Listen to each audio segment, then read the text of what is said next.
Hello students, देखते हैं इस क्वेश्चन को। इस क्वेश्चन में दिया है कि at t is equal to 0 switch is close. तो मैं क्लोज कर देता हूं।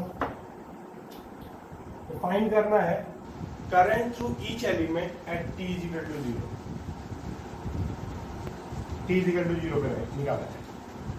t इज इक्वल टू 0 पे जब ये हम स्विच करेंगे, क्लोज करेंगे, ये बैटरी जो है वो करंट ड्राइव करना चाहेगा I, लेट्स सपोज ये आई इस पाथ से होते हुए इस जंक्शन पर पहुंचेगा। इस जंक्शन पे दो पार्ट है, इसमें जाएगा मान लो I1 और इसमें जाएगा मान लो I2। सच दैट I बराबर क्या होगा, I1 प्लस I2। हम अगर I1 निकाल ले और I2 निकाल ले तो हमको क्या मिल जाएगा, I मिल जाएगा। ठीक है, तो सारे एलिमेंट से बात करते हैं। सबसे पहले बात करते हैं I1 से। तो I1 इस आर्म में करंट है और ये आर्म का रेजिस्टेंस क्या है, R, और इस आर्म में कोई इंडक्टर नहीं है। तो ये नॉर्मल, ध्यान देना, ये रेजिस्टेंस का ये दोनों आर्म जो है वो डायरेक्ट सेल से कनेक्टेड है। मतलब इस पॉइंट और इस पॉइंट के बीच में हमेशा पोटेंशियल डिफरेंस कितना रहेगा, E, क्योंकि डायरेक्ट बैटरी से कनेक्टेड है। और इन दोनों पॉइंट के बीच में कोई इंडक्टर का एग्जिस्टेंस नहीं है। मतलब सारा का सारा पोटेंशियल किसमें ड्रॉप करेगा, इसी रेजिस्टेंस में ड्रॉप करेगा। तो इस रेजिस्टेंस से करंट कितना हो जाएगा, E बाई R। अब आओ, सिमिलरली ये आर्म में करंट जा रहा है I2 और ये आर्म का ये टर्मिनल और ये टर्मिनल किससे कनेक्टेड है, बैटरी से कनेक्टेड। लेकिन इस आर्म में एक इंडक्टर है, ठीक, और इंडक्टर में इमीडिएटली करंट चेंज नहीं करेगा, ये इंडक्टर का प्रॉपर्टी होता है। तो t इज इक्वल टू 0 पे जब करंट इससे बढ़ना चाहेगा, ध्यान देना, ऐसा नहीं मतलब है कि t इज इक्वल टू 0 का मतलब होता है कि inductor will behave as as open circuit. t is equal to 0 जो टाइम तुम कंसिडर कर रहे हो, तो इससे जस्ट पहले, मतलब t is equal to 0 minus में, मतलब इस टाइम से जस्ट पहले अगर L से करंट 0 है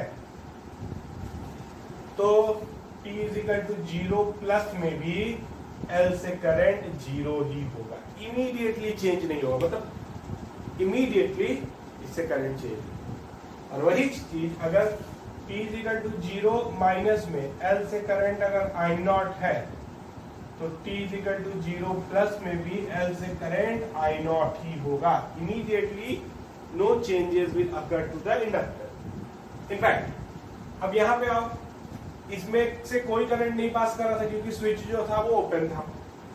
अचानक से हमने स्विच क्लोज किया तो इससे करंट पास करना चाहेगा, तो t इक्वल टू 0 पे ये कैसा बिहेव करेगा, ये बिहेव करेगा ओपन सर्किट के जैसा, ये वाला कंडीशन। तो इससे करंट 0 ही रहेगा, तो I2 क्या रहेगा, 0। ठीक, अब बात करते हैं कि सारे एलिमेंट में पोटेंशियल कितना ड्रॉप किया है। I कितना हो जाएगा, E बाई R ही रह जाएगा, दैट इज I1। तो इसमें ड्रॉप करेगा I1R, इसमें ड्रॉप करेगा I2R, और इसमें ड्रॉप करेगा LdI/dt, LdI/dt नहीं, LdI2/dt। ओके, नाउ I1R कितने के बराबर होगा, I1R होगा E के बराबर। I2R कितने के बराबर होगा, तो I2 0 है तो ये 0। तो जब इसमें 0 पोटेंशियल ड्रॉप कर रहा है तो ये EMF जो E इस दोनों टर्मिनल के अक्रॉस रखा होगा तो सारा कहाँ ड्रॉप करेगा, यहाँ। तो LdI2/dt कितना होगा। नेक्स्ट सेम चीज at t is equal to infinity. At t is equal to infinity, तो t is equal to infinity पे ध्यान रखें। सबसे पहले बात करते हैं इस करंट का, I1 का। तो ये वाले रजिस्टर को इस इंडक्टर से कोई लेना देना नहीं, क्योंकि इस रजिस्टर के अक्रॉस हमेशा बैटरी कनेक्टेड है और बैटरी कितना पोटेंशियल डिफरेंस क्रिएट कर रहा है, E, और इस दोनों पॉइंट के बीच में कोई दूसरा एलिमेंट नहीं है, तो सारा का सारा इसी में ड्रॉप करेगा। तो इंफिनिटी टाइम पे भी I1 जो होगा वो E बाई R होगा। अब I2 का बात करते हैं। आफ्टर वेरी लॉन्ग टाइम, ठीक है, ये बिहेव करने लगेगा किसके जैसा, शॉर्ट सर्किट के जैसा। तो शॉर्ट सर्किट के जैसा जब बिहेव करने लगेगा तो इसमें कोई मतलब ये कोई रेजिस्टेंस ऑफर नहीं करेगा करंट को, तो यही एक रेजिस्टेंस रह गया। तो I2 बराबर कितना हो जाएगा, सीधे सारा का सारा पोटेंशियल इसी में ड्रॉप कर जाएगा E बाई आर। ठीक, तो I बराबर क्या हो जाएगा, I1 plus I2 that is 2E by R. अब आप इससे कितना पोटेंशियल ड्रॉप होगा, सिंपल I1R, इससे कितना होगा I2R, इससे कितना होगा LdI बाई dt।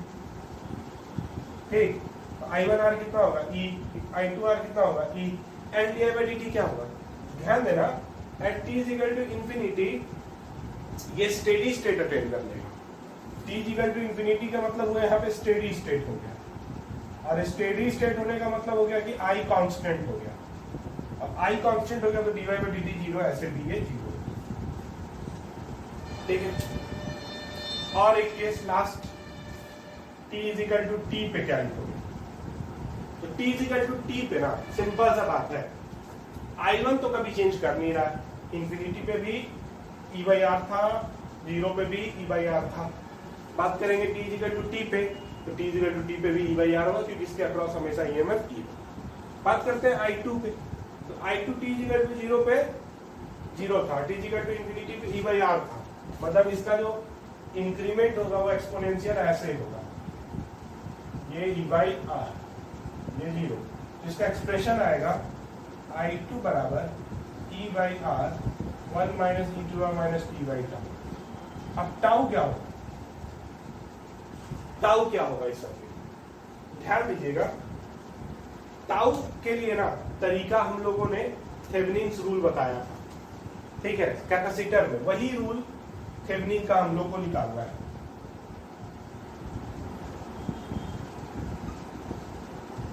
इसमें क्या करना है, थेवेनिन रूल में जिस दो पॉइंट के अक्रॉस इंडक्टर लगा हुआ है, बेसिकली थेवेनिन रूल में हम लोग करते क्या पता है, जो भी कॉम्प्लेक्स सर्किट है ना उसको एकदम सिंपल सर्किट में मॉडिफाई करते हैं। ये सोर्स, एक रेजिस्टर, एक इंडक्टर, ठीक, ये अगर L होगा, ये अगर RTh होगा, R थेवेनिन, तो इस केस में टाउ कितना होगा L बाई R थेवेनिन। तो हम इस कॉम्प्लेक्स सर्किट को इसमें कन्वर्ट करेंगे, यही है थेवेनिन रूल। ठीक है, तो इसमें तो इंडक्टर एक है तो वही इंडक्टर लगेगा। अब रेजिस्टेंस दो है तो इन दोनों को हटा के हमको सिर्फ एक रेजिस्टेंस लगाना है जिसका नाम है R थेवेनिन, और इस कॉम्प्लेक्स सर्किट को इस सिंपल सर्किट में हम लोग को बनाना है। तो R थेवेनिन कैसे निकलता है, तो R थेवेनिन निकालने का तरीका है कि जिस टर्मिनल के अक्रॉस ये इंडक्टर लगा है उस टर्मिनल को हटा दो, सिर्फ इसको हटा दो, और इसी टर्मिनल के अक्रॉस इस पूरे सर्किट का इक्विवेलेंट रेजिस्टेंस निकालो, कुछ और मॉडिफिकेशन करते हुए। जैसे कि अगर इस सर्किट में कोई सोर्स है तो उस सोर्स को हटा के उस दोनों टर्मिनल को शॉर्ट सर्किट करो, तो ये शॉर्ट सर्किट करो। अब तुमको इस पॉइंट और इस पॉइंट के अक्रॉस इक्विवेलेंट रेजिस्टेंस निकालना है। देखो ये पॉइंट और ये पॉइंट शॉर्ट हो चुका है ना, इस रेजिस्टेंस का कोई मतलब नहीं, तो बचा सर्किट में सिर्फ एक रेजिस्टेंस कितना R, R थेवेनिन कितना हो जाएगा R ही हो जाएगा, तो टाउ कितना हो जाएगा L बाई R, तो टाउ का वैल्यू हम लोग L बाई R डालेंगे। I2 बराबर आ गया, I1 कितना है, I1 E बाई R ही रहेगा। ठीक है, तो I कितना होगा I1 प्लस I2। नेक्स्ट तुमको पूछा जाएगा पोटेंशियल ड्रॉप, इसमें पोटेंशियल ड्रॉप होगा I1R, इसमें पोटेंशियल ड्रॉप होगा I2R, ठीक है, और इसमें पोटेंशियल ड्रॉप होगा LdI2 बाई dt। इसको एक बार डिफरेंशिएट करते हैं, ठीक है, तो di2 बाई dt मिल जाएगा, LdI2 बाई dt होगा इंडक्टर के अक्रॉस में पोटेंशियल डिफरेंस। बात बाकी तो सब हो गया, ठीक है। अब एक चीज और ध्यान देना, ये एकदम सिंपल सर्किट है, इसमें इस टर्मिनल के अक्रॉस भी पोटेंशियल डिफरेंस कितना है E, और इन दोनों के अक्रॉस भी पोटेंशियल डिफरेंस क्या है E। तो तुम इसको दो ऐसे सर्किट बना सकते हो, एक ऐसा इंडिपेंडेंट टाइप का और एक ऐसा, ठीक, ये सोर्स, ये सोर्स, ये सोर्स, इसमें करंट के लिए भी रिस्पॉन्सिबल है, इसमें भी रिस्पॉन्सिबल है, तो दोनों में अलग अलग निकालो। इसमें करंट ये I1 ड्रॉप करेगा ड्रॉ करेगा, इसमें क्या करेगा I2 ड्रॉ करेगा, ठीक है। और बाद में I निकालने के लिए दोनों का सुपरपोजिशन कर देना। तो ये सर्किट इंडिपेंडेंट, ये भी सर्किट इंडिपेंडेंट, पैरेलल में ऐसा होता है, ठीक है ना। सोर्स से अगर तुम दोनों को पैरेलल में लगाए हो तो ऐसा कर सकते हैं हम लोग, इंडिविजुअली दोनों को देख के। और total current through the battery के लिए सुपरपोजिशन करना पड़ेगा, मतलब I1 प्लस I2। अब ये अगर सिंपल सर्किट है तो ये तो सीधे इसमें पता चल रहा है कि टाउ बराबर क्या होगा,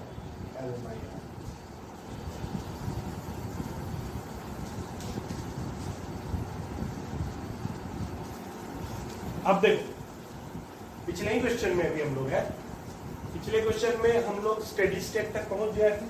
स्टेडी स्टेट में इसमें करंट था I1 बराबर E/R, इसमें भी करंट था I2 बराबर E/R। नाउ अब हम ना फिर से इस टाइम को t इक्वल टू 0 कंसीडर करते हैं। स्टेडी स्टेट जब हम लोग अचीव कर लिए, इस टाइम को अब हम लोग स्टॉप वॉच बंद कर दिए और गाड़ी को फिर से शुरू किए t इक्वल टू 0 से, ठीक है। और at t equal to 0 switch is open, मैंने इसको ओपन कर देने से सोर्स एलिमिनेट हो गया, मतलब अब सोर्स जो करंट ड्राइव कर रहा होगा वो खत्म हो जाएगी, I एलिमिनेट। नेक्स्ट, अब इसमें करंट I1 कौन ड्राइव कर रहा है, सोर्स ड्राइव कर रहा है, ठीक है ना। तो ये करंट I1 भी एलिमिनेट, जो सोर्स ड्राइव कर रहा है, ठीक। क्यों? क्योंकि इस पाथ में यहां से यहां तक में कोई इंडक्टर नहीं है। इसमें आओ, इसमें करंट कौन ड्राइव कर रहा था, सोर्स I2। सोर्स एलिमिनेट हो चुका है, I2 को हम ले लिए हैं E/R था स्टेडी स्टेट में, नाम दे दिए इसको I0, ठीक है, नाम दे दिया मैंने I। अब समझना बात को कि इसमें सोर्स ड्राइव कर रहा है I2, तो अब सोर्स खत्म हो गया तो ये I2 खत्म होना चाहेगा, डिक्रीज होना चाहिए। लेकिन इंडक्टर के बारे में हम बताए थे कि t इक्वल टू 0 माइनस में अगर I0 है तो t इक्वल टू 0 प्लस में भी I0 ही रहेगा, इमीडिएटली चेंज नहीं करेगा, ठीक है। तो भले ये सोर्स एलिमिनेट हो गया, लेकिन inductor will now behave as a source and try to maintain the current. लेकिन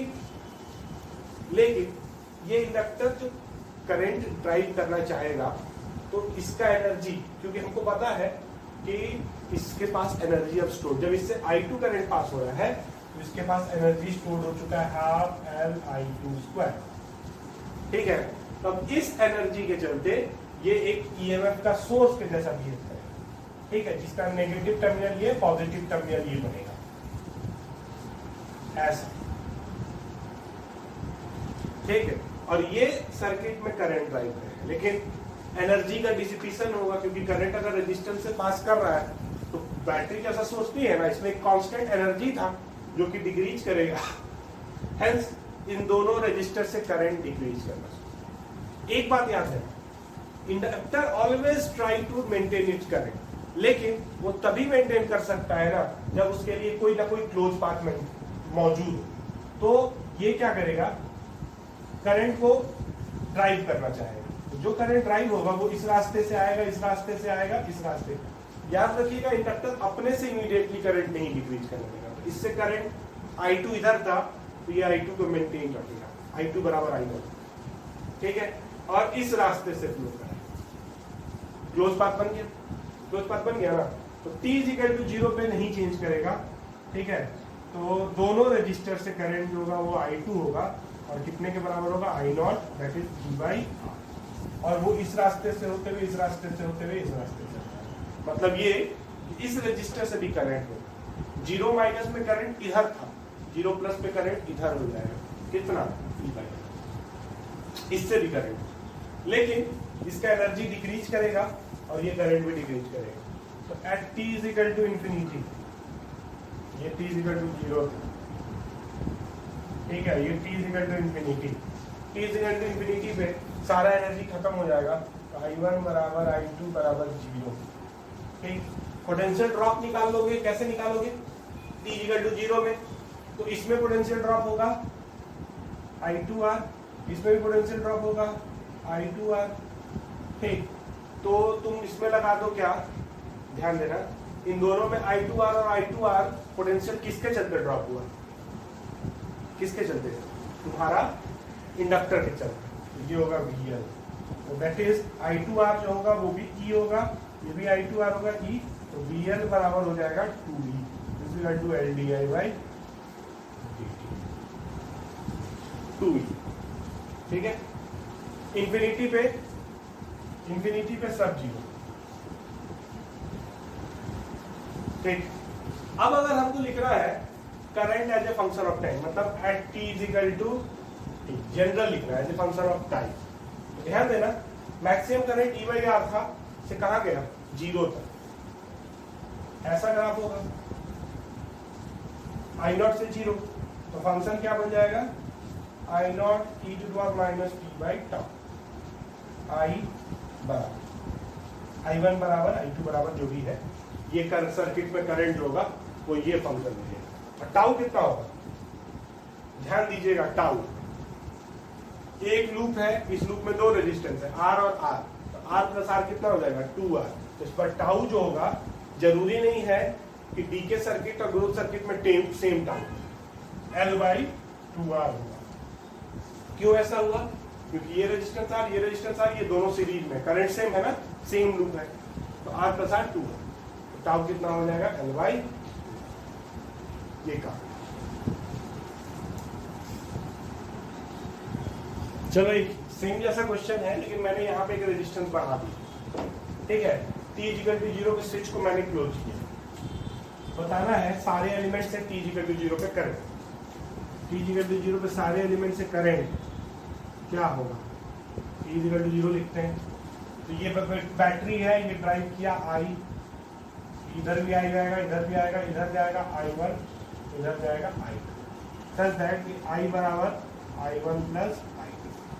नाउ ध्यान दीजिएगा, एट t इक्वल टू 0 ये कैसा बिहेव करेगा? Open circuit. Open circuit behave करेगा तो I2 तो डेफिनेटली 0 होगा। इंडक्टर अपने से कोई करंट नहीं इंक्रीज कर रहे, I2 तो 0 होगा। I2 अगर 0 होगा तो जो भी करंट इधर से आ रहा है वो इसी रास्ते से पास होगा, मतलब I बराबर I1। ठीक है, मतलब ये दोनों रेजिस्टेंस कैसे हो जाएंगे? सीरीज में हो जाएंगे, तो ये R और ये R कितना? 2R।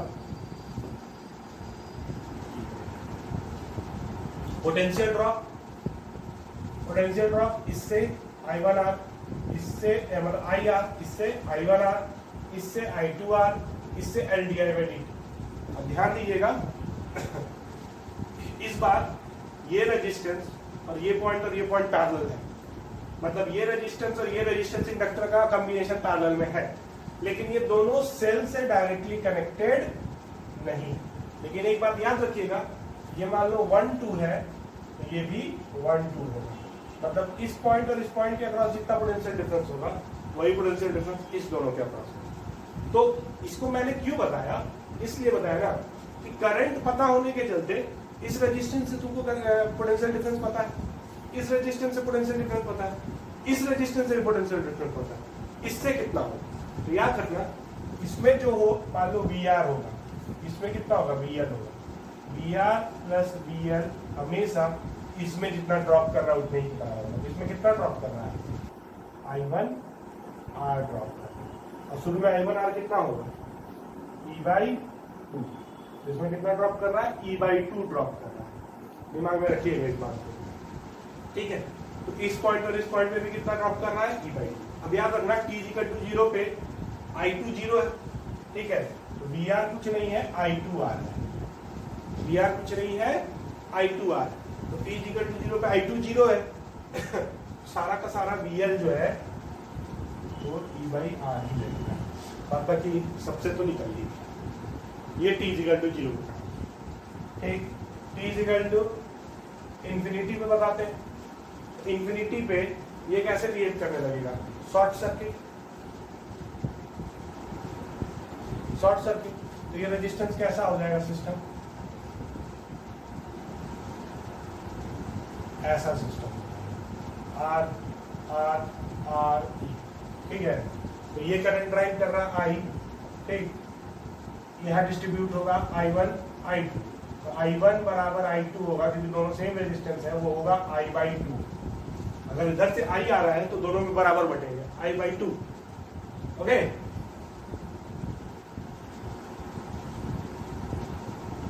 अब हमको पहले I निकालना है, तो इनका इक्विवेलेंट रेजिस्टेंस निकाल लो, R और R, R/2, R/2 और R 3R/2। तो I बराबर होगा E/3R/2, मतलब कि 2E/3R। I1 बराबर I2 बराबर होगा E/3R। ठीक, वोल्टेज ड्रॉप इससे कितना होगा, तो इससे होगा तुम्हारा I इंटू R, इससे कितना होगा I1R, इससे कितना होगा I2R, दोनों बराबर ही है। ठीक है, तो इन दोनों से होगा I इंटू R का मतलब 2E/3, ये हो गया IR, और I1R बराबर I2R बराबर हो जाएगा E/3। ठीक है, और इंडक्टर से कितना होगा, क्योंकि इंडक्टर स्टेडी स्टेट है, इसको क्या बोलते हैं, स्टेडी स्टेट है, तो स्टेडी स्टेट में LdI/dt 0। ठीक है, VL ऐसे हमेशा LdI/dt ही कहलाता है 0। ठीक है, ये पूरा लिख दिया मैंने। अब बात करते हैं T = T पे। T = T पे कंपेयर करना होगा। कैसे कंपेयर करेंगे, ध्यान दीजिएगा, इस टर्मिनल के अक्रॉस और इस टर्मिनल के अक्रॉस पोटेंशियल डिफरेंस तो हमेशा सेम है। अब आओ, सबसे पहले हमको इसमें इंडक्टर नहीं है, इसमें इंडक्टर है, तो इससे करंट निकालते हैं। इससे करंट का एक्सप्रेशन कैसे निकलेगा, इससे करंट का एक्सप्रेशन है I2।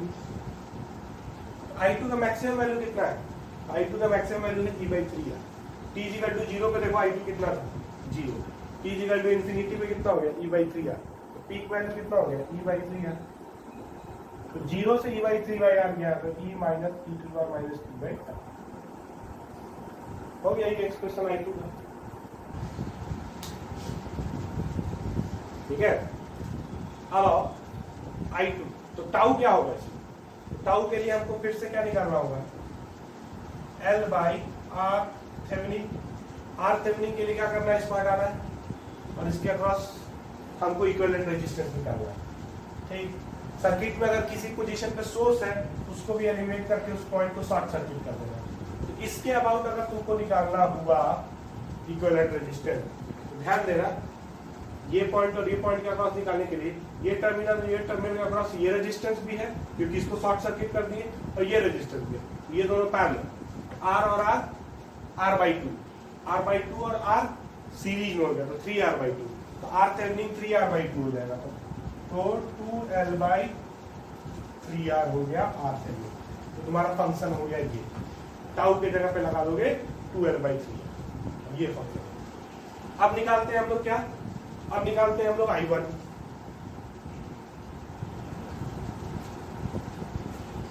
अब निकालते हैं हम लोग I1 कैसे निकले, ध्यान दीजिए, एक लॉजिक हमेशा काम करेगा, जितना पोटेंशियल डिफरेंस इन दोनों के अक्रॉस होगा, उतना ही पोटेंशियल डिफरेंस इन दोनों के अक्रॉस होगा ना। तो ध्यान दीजिएगा, तुम अगर आओगे, ये पॉइंट नाम दिए 1, ये हम लोग पॉइंट नाम दिए 2, तो इन दोनों पॉइंट के अक्रॉस पोटेंशियल डिफरेंस कितना होगा, V1 - V2, और इन दोनों के अक्रॉस भी कितना होगा, V1 - V2। V1 - V2 हम लोगों को निकालना है, कैसे निकालेंगे, ठीक है, V1 - V2 हम लोगों को निकालना है, कैसे निकालेंगे, तो ध्यान देना, इस पोजीशन से चलते हैं, तो इस पोजीशन से चलते हुए, इस पोजीशन से चलते हुए यहाँ का पोटेंशियल लिख देते हैं V1 बराबर, आगे बढ़ो, यहाँ से यहाँ -I2R, ठीक, यहाँ से यहाँ -LdI2/dt, कहाँ पहुंच गए, इस पोजीशन पे, = V2। ठीक है, तो V1 - V2 कुछ नहीं हुआ, ये हुआ I2R + LdI/2/dt, I2R + LdI2/dt। ठीक है, ये हो गया तुम्हारा किसका वैल्यू, इन दोनों पॉइंट के अक्रॉस का पोटेंशियल। तो निकाल देते हैं, डेल्टा V कितना आएगा, तो उसके लिए हमको निकालना होगा I2R। तो I2R का वैल्यू कितना होगा, R से इंटू कर देंगे तो simply E/3 1 minus e to power minus t by tau. और दूसरा लिखेंगे LdI2/dt। सबसे पहले dI2/dt कर देंगे, तो dI2/dt कितना आ जाएगा, E/3R into tau into L और e to power minus t by tau. अब टाउ बाहर आ जाएगा, 1/2 इंटू हो जाएगा E/3R इंटू टाउ की जगह लिखेंगे, टाउ कितना है हमारा, टाउ है हमारा 2L/3 है, 2L/3R e to power minus t by tau. 3R cancel हो जाएगा, ठीक है, e कैंसिल हो जाएगा, तो कितना आएगा आंसर, E/टाउ 2 e to power minus t by tau. ठीक है, ये आ गया तुम्हारा LdI2/dt। कितना आ गया, E/2 e to power minus t by tau.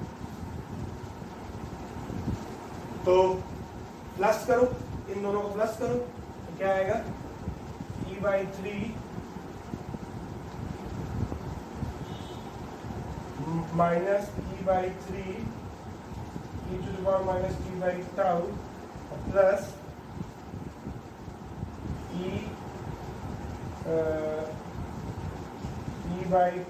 e to the power minus t by tau. इन दोनों को प्लस कर दो, कितना आंसर आएगा, E/3 इन दोनों का एलसीएम कितना हो जाएगा, 2 और 3 का 6, तो -2 और +3 मतलब कि plus E/6 e to power minus t by tau.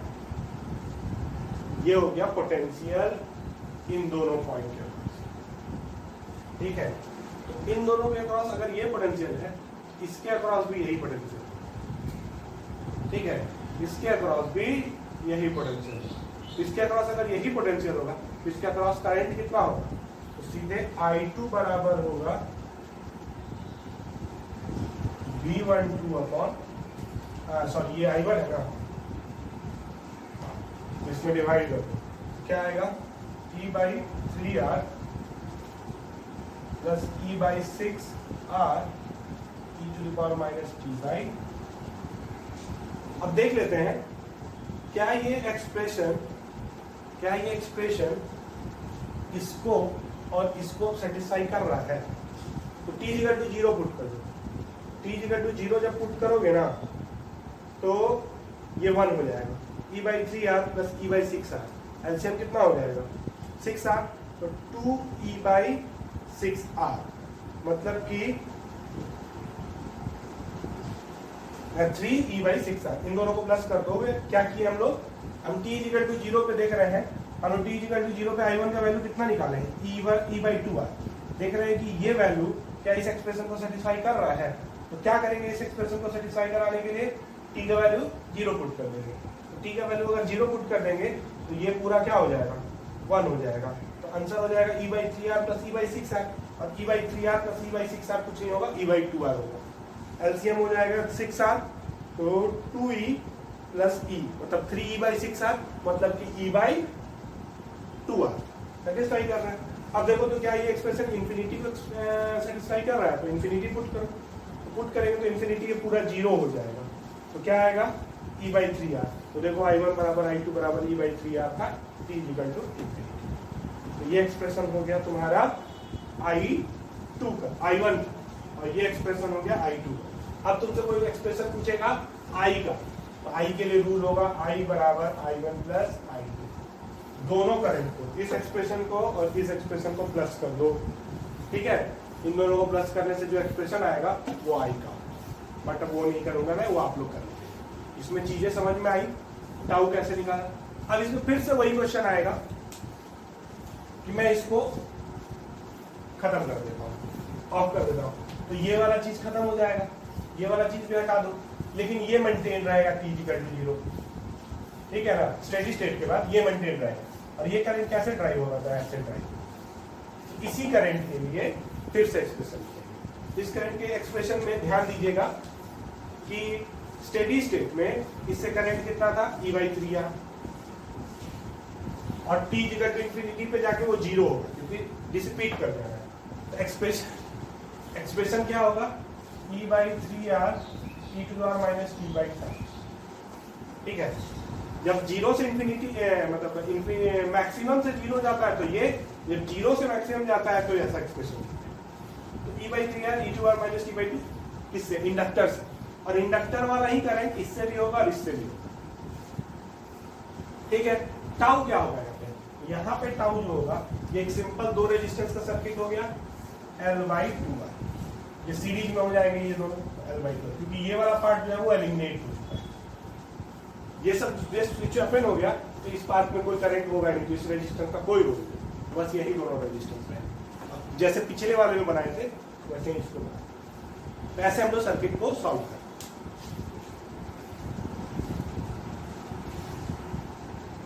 अब ये क्वेश्चन देखो, एक EMF है, 2 इंडक्टर है और 1 रेजिस्टर है। ठीक है, मतलब इनिशियली दिया है, इसमें t0 पहले नहीं बोल रहे हैं।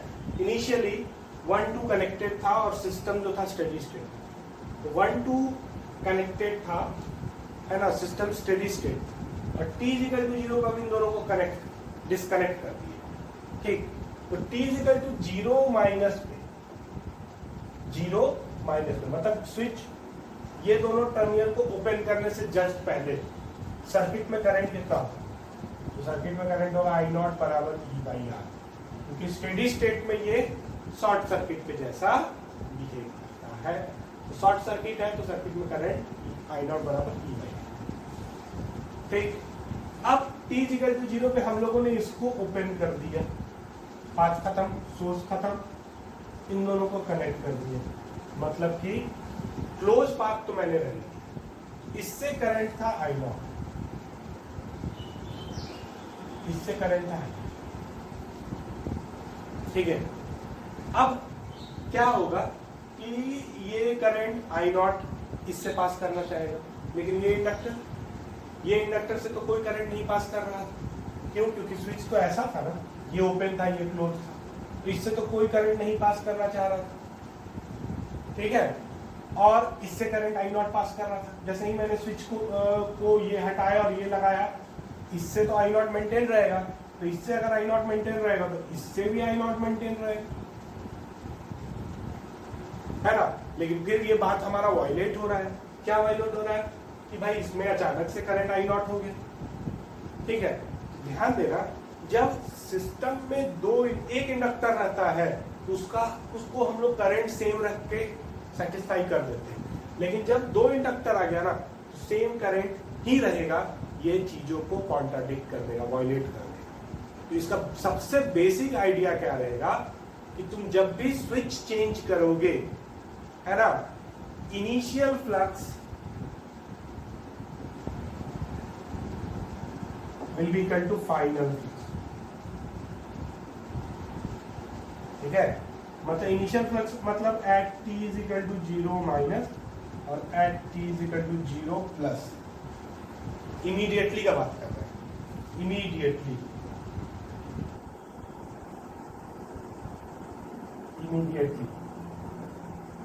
ठीक है, ये नहीं कि आफ्टर लॉन्ग टाइम, फिर तो फ्लक्स डेफिनेटली चेंज करेंगे। ये तो t इज इक्वल टू 0 पे सिर्फ और सिर्फ इससे करंट पास कर रहा था, इसका इंडक्टेंस था L, इससे फ्लक्स कितना हो गया Li।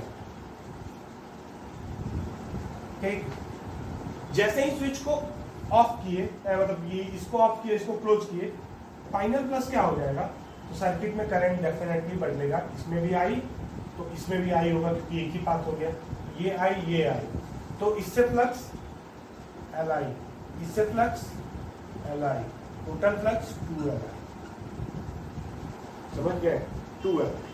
तो ये कहानी है immediately before opening the switch and after opening the, या रिवर्सिंग द स्विच, या फिर स्विचिंग द स्विच। स्विच को इस पोजीशन से मैंने इस पोजीशन पर स्विच कर दिया, तो बस दोनों के इमीडिएट टाइम ये कंडीशन है, क्योंकि दो इंडक्टर सर्किट में करंट चेंज कर जाएगा, वो भी इमीडिएटली चेंज करेगा, लेकिन सर्किट का फ्लक्स इमीडिएटली नहीं चेंज कर रहा है। तो मेजर पार्ट जो होता है ना, rate of change of flux है ना, वो ईएमएफ प्रोड्यूस करता है। Rate of change of current जो है वो इंडिविजुअल में चेंज कर सकता है, लेकिन टोटल सिस्टम का चेंज नहीं करना है। इसीलिए Li नॉट बराबर Li प्लस, तो Li नॉट बराबर 2Li, I बराबर कितना हो जाएगा I नॉट बाई, तो सर्किट में करंट I नॉट बाई 2, लेकिन धीरे धीरे क्या कर जाएगा, ये डीके कर जाएगा। तो डीके करेगा t इक्वल टू इंफिनिटी में कितना हो जाएगा, t इक्वल टू इंफिनिटी पे कितना हो जाएगा, 0। ठीक है, और t इक्वल टू इंफिनिटी पे 0 हो जाएगा। तो हमको अगर लिखना होगा current as a function of time, तो I बराबर I naught e to the power minus t by tau, tau कितना होगा। ठीक है, तो ध्यान दीजिएगा इस क्वेश्चन में एक रेजिस्टेंस है और दो इंडक्टर है, तो इसके लिए होगा L equivalent upon R equivalent. R equivalent तो R ही हो जाएगा, L इक्विवेलेंट कितना होगा, तो सीरीज में, सीरीज कॉम्बिनेशन में जैसे रजिस्टर जुड़ते हैं उसी तरह इंडक्टर भी जुड़ते हैं, तो L इक्विवेलेंट होगा 2। देख लो, इसको हम बता देते हैं। मान लो एक इंडक्टर है, दूसरा इंडक्टर, तीसरा इंडक्टर सीरीज में कनेक्टेड है, L1 L2 L3। ठीक है, तो ध्यान दीजिएगा, इससे मान लो करंट पास कर रहा है I, इससे भी कितना पास करेगा I, इससे भी कितना पास करेगा I, इससे भी कितना पास करेगा I। ठीक, इसके अक्रॉस अगर पोटेंशियल ड्रॉप कर रहा है V1, इसके अक्रॉस कर रहा है V2, इसके क्रॉस कर रहा है V3, तो V1 plus V2 plus V3 बराबर क्या हो जाएगा V, और उसको क्या लिख सकते हैं L1 plus L2 plus L3, या ऐसे लिख सकते हैं। V1 होगा L1 di by dt plus L2 di by dt plus L3 di by. ठीक, इक्विवेलेंट का मतलब क्या होता है कि इन तीनों के जगह पे सिंगल इंडक्टर लगा दो L इक्विवेलेंट, ठीक है, जिसके अक्रॉस का ईएमएफ भी सेम और करंट भी same, connected to the same source, है ना, pass same current, connected to the same source pass same current. तो इस इंडक्टर से और इस तीनों इंडक्टर से जो करंट पास होगा वही इससे भी करंट पास होगा, इन तीनों का अक्रॉस जो पोटेंशियल डिफरेंस होगा वही इसके अक्रॉस भी होगा। तो V बराबर को क्या लिख सकते हो, तो L equivalent di by dt। इन दोनों को कंपेयर करोगे, L इक्विवेलेंट कितना आएगा L1 plus L2।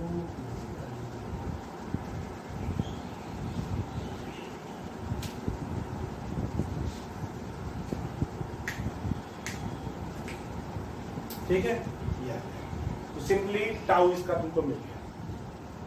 I not current था 0 माइनस पे, लेकिन दो इंडक्टर होने के चलते दोनों सेम थे, इसलिए I not by 2 I not by 2 हो गया। अगर ये L1 और L2 होता तो I हो जाता I not divided by L1 plus L2। ठीक है, ऐसा कुछ, कोई दिक्कत इसमें? ठीक है, ये तरीका एक्सप्रेशन यही काम करेगा। पोटेंशियल डिफरेंस, तो पोटेंशियल डिफरेंस I का एक्सप्रेशन हो ही गया है, तो इससे भी L di बाई dt, इससे भी L di बाई, और इससे I r, सब एक्सप्रेशन मिल जाएगा।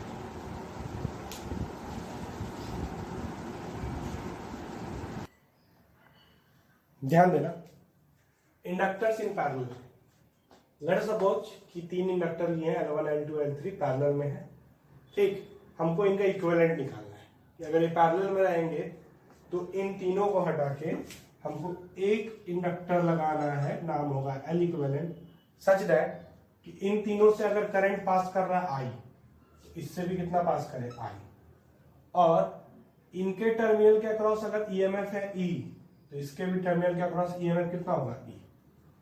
तो इस केस में इनके टर्मिनल के अक्रॉस अगर ईएमएफ ई होगा तो लेट अस सपोज इससे करंट जा रहा है I1, इससे करंट जा रहा है I2, इससे करंट जा रहा है I3, तो ई बराबर होगा L/di1/dt बराबर L1/di1/dt, L2/di2/dt बराबर L3/di3/dt। और इस केस में E बराबर होगा L इक्विवेलेंट di/dt। ठीक, अब एक और कॉम्बिनेशन क्या लगेगा कि I बराबर तो I1 plus I2 plus I3 ही होगा। ठीक है, I बराबर तो I1 plus I2 plus I3 ही होगा। ठीक है, तो di/dt कितने के बराबर होगा? दोनों तरफ डिफरेंशिएट कर दोगे तो di1/dt plus di2/dt plus di3/dt होगा। ठीक, तो सबका वैल्यू पुट कर दो। di/dt को क्या पुट करेंगे? E/L equivalent. di1/dt को क्या पुट करेंगे? E/L1। di2/dt को क्या पुट करेंगे? E/L2।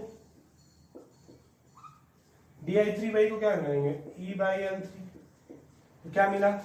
1/L इक्विवेलेंट बराबर 1/L1 plus 1/L2 plus 1/L3। मतलब जो रेजिस्टेंस का फॉर्मूला है सीरीज पैरेलल का, वही हम लोग इसमें भी कंसीडर करेंगे। इनफैक्ट तुम करंट डिवीजन भी निकाल सकते हो। अगर इधर से करंट आई आ रहा है तो इसमें करंट कितना जाएगा, इसमें करंट कितना जाएगा, इसमें करंट कितना जाएगा। तो ध्यान दीजिएगा कि अगर इससे करंट I1 जा रहा है तो इससे फ्लक्स होगा L1I1, इससे करंट I2 जा रहा है तो इससे फ्लक्स होगा L2I2, और इससे करंट अगर I3 जा रहा है तो इससे फ्लक्स होगा L3I3। और याद रखिएगा ये तीनों बराबर होगा। ऐसा क्यों? ऐसा इसलिए क्योंकि अगर इसको तुम एक बार डिफरेंशिएट करोगे टाइम के रेस्पेक्ट में तो ये होगा L1/di1/dt, ये होगा L2/di2/dt और ये होगा L3/di3/dt। तो ये रिलेशन तो होल्ड कर ही रहा है क्योंकि तीनों पैरेलल में है ना, तो ये रिलेशन को भी होल्ड करना पड़ेगा। तो तुमको करंट अगर निकालना होगा तो ये रेशियोज हम लोग ले लेंगे। जैसे कि एक सिंपल सा क्वेश्चन है, मान लो दो इंडक्टर है,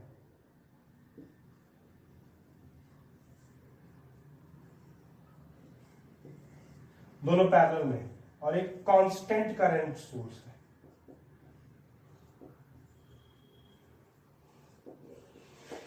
कैसा सोर्स है ये?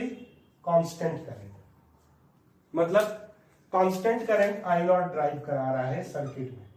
तो इधर से आई नॉट आया, इधर आई नॉट आया, इस पोजीशन पे तो पलटेंगे ना, ये होगा I1 और ये होगा I2, ये है L1, ये है L2। तो बताना है I1 और I2 क्या होगा। तुमको पता है I0, तुमको पता है L1, तुमको पता है L2, तो तुम सिंपल सा फंडा लिखोगे L1I1 बराबर L2I2। ठीक है, तो ये दोनों अगर बराबर हो गए तो तुम इससे रेशियो से निकाल सकते हो कि I1 बराबर कितना हो जाएगा, L1 या I1/I2 बराबर हो जाएगा L2/L1। ठीक है, तो I0 is equal to I1 plus I2। एक को रिप्लेस करो, एक को रिप्लेस करो, किसको रिप्लेस कर देते हैं? I1 को। तो क्या मिल जाएगा हमको? L2/L1 into I2 plus I2। तो ये आ जाएगा L1 plus L2/L1 into I2 बराबर I0। तो I2 बराबर हो जाएगा I0 into L1 upon L1 plus L2, और I1 बराबर हो जाएगा I2। ऐसे कर दो। ठीक है, तो ये रूल है, तो ये फंडा याद रखना।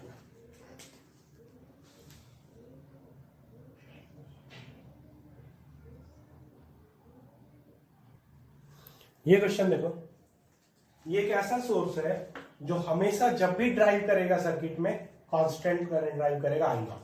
बैटरी के जैसा नहीं, बैटरी जो है वो पोटेंशियल डिफरेंस क्रिएट करता है, लेकिन ये हम लोग ऐसा सोर्स लिए हैं जो कि constant current I not drive करेगा। टी इज इक्वल टू 0 पे हमने स्विच को क्लोज कर दिया, ठीक है। तो क्या करेगा, यहां से तो करंट आई नॉट निकला, इस जंक्शन पे ये डिवाइड होगा, इसमें जाएगा I1, इसमें जाएगा I2, इधर रेजिस्टेंस है, इधर इंडक्टर है। तो T इज इक्वल टू 0 पे इंडक्टर कैसा बिहेव करेगा, ओपन सर्किट, तो सारा का सारा करंट इधर से पास करेगा। I नॉट बराबर I1 प्लस I2 हम लोग लिखेंगे, है ना। लेकिन T इज इक्वल टू 0 पे I2 जो है वो 0 होगा और I1 जो होगा वो I नॉट के बराबर, ठीक है। कोई दिक्कत इसमें, ये रिलेशन हमेशा होल्ड करेगा। लेकिन अब क्या होगा, विच टाइम ये दोनों चेंज करते रहेंगे और t is equal to infinity पे, t is equal to infinity पे, t is equal to infinity पे क्या होगा जी, तो t is equal to infinity पे होगा ऐसा कि तुम्हारा ये शॉर्ट सर्किट हो जाएगा, तो ये अब ये शॉर्ट सर्किट हो जाएगा तो ये टर्मिनल और ये टर्मिनल का क्रॉस पोटेंशियल डिफरेंस सेम हो जाएगा। तो जो भी करंट आई नॉट इधर से आ रहा है वो इधर नहीं जाएगा, I1 0 हो जाएगा और I2 कितना हो जाएगा, तो I2 हो जाएगा तुम्हारा I नॉट के बराबर। I2 जो हो जाएगा वो हो जाएगा I नॉट के बराबर। ये बात समझ में आया क्या मैंने बोला, क्यों ऐसा बोला, क्योंकि ये कैसा हो चुका है, शॉर्ट सर्किट हो चुका है, ठीक है। तो ये टर्मिनल ये टर्मिनल के अक्रॉस पोटेंशियल डिफरेंस सेम हो चुका है, मतलब इससे कोई करंट नहीं, जो करंट जाएगा इसी से जाएगा, शॉर्ट सर्किट है तो सारा इसी से निकल जाएगा, कितना I। तो तुमको लिखना है as a function of time, तो कुछ नहीं, फंक्शन एक्सपोनेंशियल डाल देना है, ठीक है।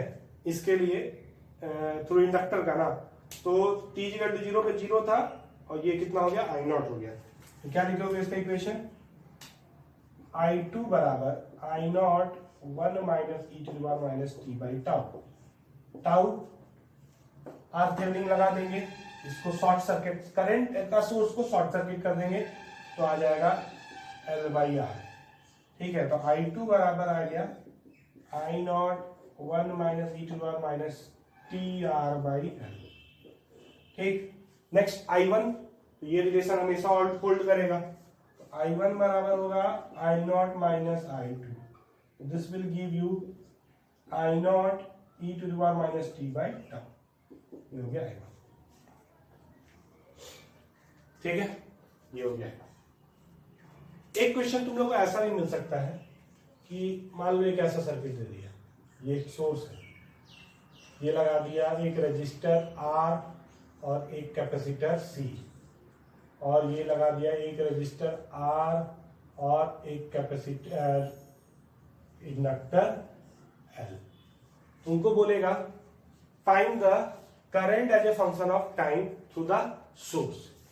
तो मान लो सोर्स से करंट कितना गया I, ये हो गया E, तो इसको दो अलग अलग सर्किट के जैसा देखो, इसमें गया I1, इसमें गया I2, तो दो सर्किट ऐसा हो गया, सेम सोर्स रजिस्टर कैपेसिटर का एक पार्ट, इसमें current I1, same source register और इंडक्टर का पार्ट, इससे करंट गया I2, ठीक। अब तुमको क्या निकालना है, I1 और I2 निकालना है ना। तो ध्यान दीजिएगा, इसको सॉल्व करेंगे RC सर्किट के जैसा, तो RC सर्किट में I1 कितना आएगा, तो t इक्वल टू 0 पे ध्यान देना, t इक्वल टू 0 पे ये कैसा बिहेव करता है, जस्ट इसका उल्टा, शॉर्ट सर्किट के जैसा, है ना। t इक्वल टू इंफिनिटी पे ये कैसा बिहेव करता है, ओपन सर्किट के जैसा। तो I1 बराबर होगा I, इसमें जब वो शॉर्ट सर्किट होगा तो current E by R, E to the power minus t by tau, यहाँ पे RC होगा, और I2 जो होगा E by R 1 minus e to the power minus t by tau, मतलब कि L इंटू आर, ऊपर में चला जाएगा, ठीक है। अब इन दोनों को जोड़ दो, इन दोनों को जोड़ दो, इसमें t इक्वल टू 0 पे भी निकल जाएगा, t इक्वल टू इंफिनिटी पे भी निकल जाएगा। t इक्वल टू 0 पे ये शॉर्ट सर्किट, ये ओपन सर्किट, ठीक। t इक्वल टू इंफिनिटी पे ये ओपन सर्किट, ये शॉर्ट सर्किट, ठीक है, ऐसे काम हो जाएगा।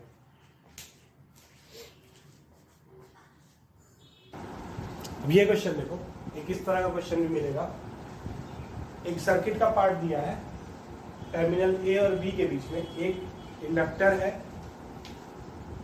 5 हेनरी का, एक रेजिस्टेंस है 2 ओम का, और एक कैपेसिटर है 10 माइक्रोफैराड। ठीक, इस कैपेसिटर 20 माइक्रोकूलम। उस इंस्टेंट इस ए से बी करंट पास कर रहा था 2 एम्पीयर, और बोल रहा है कि this current is increasing in the circuit at the rate of 1 ampere per second. ठीक है, तो find V A minus V B, मतलब इस पॉइंट और इस पॉइंट के बीच में पोटेंशियल डिफरेंस फाइंड। तो क्या करेंगे, नॉर्मल सा जो रूल हम लोग लगाते थे वही लगाएंगे। वी ए से शुरू करेंगे, वी ए यहाँ से यहाँ जाएंगे। हम तो बताए हुए हैं कि अलॉन्ग द करंट अगर हम लोग जाते हैं तो हमेशा minus L D I by D T लिखते हैं। यहाँ लिखेंगे minus L D I by, यहाँ से यहाँ माइनस आई आर, यहाँ से यहाँ तो प्लस से माइनस जा रहे हो ना, तो minus Q by C equal to कहाँ पहुँच गए यहाँ, तो V A minus V B कितना हो गया, L D I by D T plus I R plus Q by L D I by D T कितना होगा, तो एल है 5 हेनरी।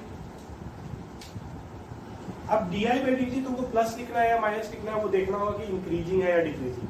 तो इंक्रीजिंग है तो 1 एम्पियर, प्लस आई कितना है, तो उस इंस्टेंट इससे करंट 2 एम्पियर।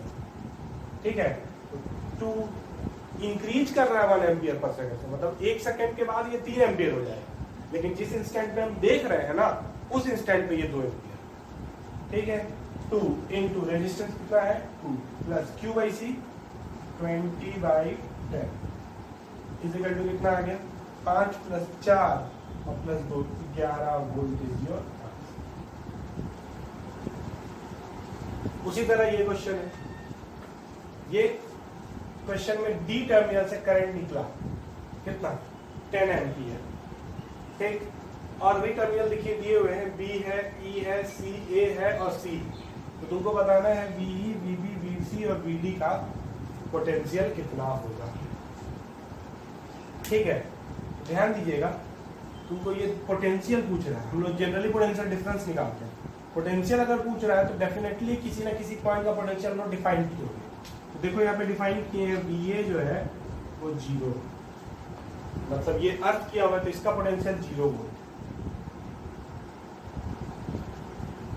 ठीक है, अब हम लोगों को निकालना है कि यहां से यहां आएंगे तो कितना हमारा पोटेंशियल राइज करेगा या फॉल करेगा। ठीक है, और किसी एक पॉइंट का हमको लगता है पोटेंशियल देना पड़ेगा तभी ये बनेगा। ये 0 है और ये मान लेते हैं हम लोग, दे देते हैं कि ये है 20। ठीक है, ये 20 वोल्ट, VD से 20। हाँ, अब बना, तो ये 20 वोल्ट है, ये अर्थ है। अब हमको बताना है बचा क्या, VE, VB और VC का पोटेंशियल है। तो सिंपल से यही रूल लगाएंगे, यहां से आ रहे हैं, करंट कितना है उस इंस्टेंट पे 10 एम्पियर। कैसे, क्या कर रहा है, डिक्रीज कर रहा है, कितना 5 एम्पियर पर सेकेंड। तो यहां से यहां आते हैं, तो इस पॉइंट का नाम दे देते हैं कोई F। तो 20 minus L D I by D T बराबर VI होगा। 20 माइनस एल डी आई, क्योंकि करंट के अलावा तो minus L D I by D T. 20 minus L कितना है 2 ampere, D I by D T कितना है, तो D I by D T बोल रहा है decreasing eight the rate of 5 ampere per second, -5।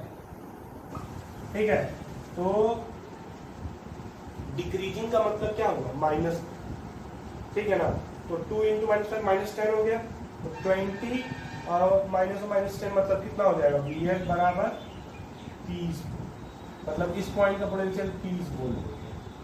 तो ये अगर 30 वोल्ट हो गया, ये अगर 0 वोल्ट है, तो ये हाइयर है, ये लोअर है, तो इधर करंट कुछ जाएगा, कितना करंट जाएगा, तो 30/5, 30 माइनस 0 30/5, तो 30/5 कितना आता है 6 एम्पियर।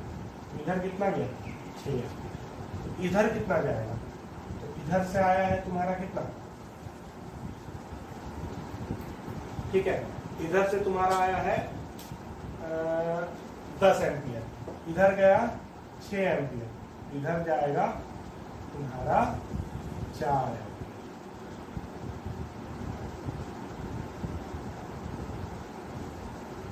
ठीक, अब बात करो V कितना होगा। तो V, ये VF है माइनस 16, कितना हो गया VF माइनस कितना हो गया 16। तो ये तुमको दे देगा 4 × 4 VE। तो VF कितना है 30, 30 माइनस 16, तो VE कितना हो जाएगा 14 वोल्ट हो जाएगा। ठीक है, अब आओ V तो पता चल गया ना। अब हमको पता करना है ये और ये तो डिवीजन होगा ना, और इसमें से भी किसी एक का हमको पोटेंशियल पता होना चाहिए। ठीक है, क्यों? क्योंकि हम ये नहीं बता सकते कि इस आर्म में कितना करंट जाएगा और इस आर्म में कितना करंट जाएगा। दिख रहा है ना, यहाँ तक तो हम पहुंच गए। अब यहाँ से ये डिवीजन होगा, 4 एम्पियर का करंट कुछ इसमें जाएगा, कुछ इसमें जाएगा। कितना किस में जाएगा वो हम लोग नहीं जानते, वो कैसे डिफाइन करना होगा, किसी एक का पोटेंशियल डिफरेंस डिफाइन कर देते हैं। ठीक है, तो इसका पोटेंशियल हम डिफाइन कर देते हैं 8। ठीक है, इसका पोटेंशियल हम डिफाइन कर दिए 8 वोल्ट। तो मेरे लिए VC कितना हो गया 8 वोल्ट। जब VC 8 वोल्ट हो गया तो अब VB कितना होगा बताओ। तो ध्यान दीजिएगा, इधर से आया 4 एम्पियर, ठीक है ना, इस जंक्शन पे कितना आ रहा है 4 एम्पियर, और यहाँ का पोटेंशियल कितना है 14 वोल्ट, यहाँ का पोटेंशियल कितना है 8 वोल्ट। तो इन दोनों में पोटेंशियल डिफरेंस कितना हो गया 6 वोल्ट। तो 6 वोल्ट से इधर गया 3 ओम है, तो कितना करंट जाएगा 2 एम्पियर।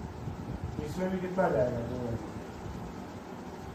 ठीक है, 2 एम्पियर इधर गया, 2 एम्पियर। जब 2 एम्पियर इधर जाएगा तो इसमें कितना पोटेंशियल ड्रॉप करेगा, तो इसमें पोटेंशियल ड्रॉप करेगा 4, 2 × 2 4, ये 14 वोल्ट है, तो ये 10 वोल्ट। ठीक है, तो ये इस तरह का। तो बेसिकली मेरे को इस पे तुमको बताना था इस चीज का। इस तरह का सर्किट तो हम सॉल्व करते ही थे। जब इंडक्टर इंक्लूड कर जाएगा तो हम लोग ये वाला पार्ट इंक्लूड करेंगे।